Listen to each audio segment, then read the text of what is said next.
Tonight, some people living and working in St. Augustine Beach are not happy about a plan to build a new walking and biking path. It is called the Shared Use Nonmotorized Trail. Everybody's calling it the Sun Trail. Right now, the plan is for the trail to connect along A1A Beach Boulevard in St. Augustine Beach. And that's where we find investigative reporter Riley Phillips this evening. And some business owners are telling her that they believe this will only create safety hazards for the beach community.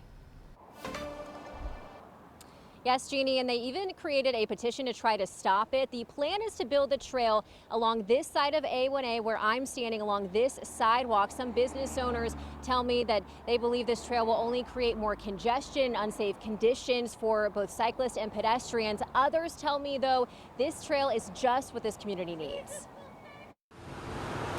Come out here one weekend between noon and 2 for 5 minutes and you'll understand why Beach Boulevard is not the best place to do this. Brud Helhosky has been the owner of Jack's Barbecue and Brewery off A1A Beach Boulevard for over 30 years. He's had a front row seat to the evolution of St. Augustine Beach. I've spent more time on this corner than anybody for the last 32 years.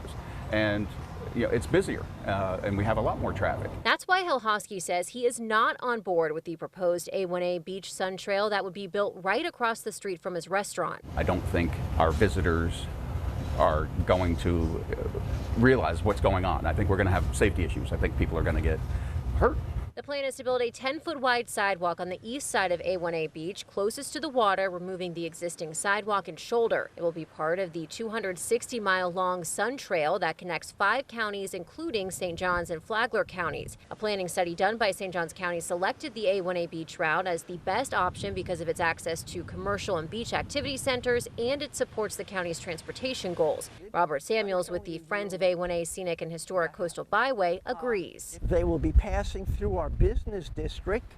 They might want to stop and have a meal at one of our menu restaurants or shop at one of our tourist shops. Samuels believes building the trail along this stretch of A1A will make it safer for cyclists because they'll be off the road. We do not have an official bike lane. There are no bike symbols on the shoulders of the road, and it is dangerous to be within inches of cars passing you. But opponents believe putting cyclists and pedestrians on the same path could lead to more safety issues, and there are too many driveways and side streets to pass over. Helhosky thinks the trail should stay along State Road A1A and bypass the beach. You have a lot fewer hotel rooms, Airbnbs, residences on that road, so why not just continue it?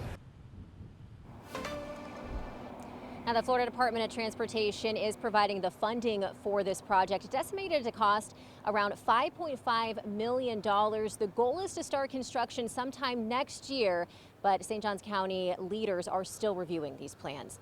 Live in St. Augustine Beach, Riley Phillips, First Coast News on your side.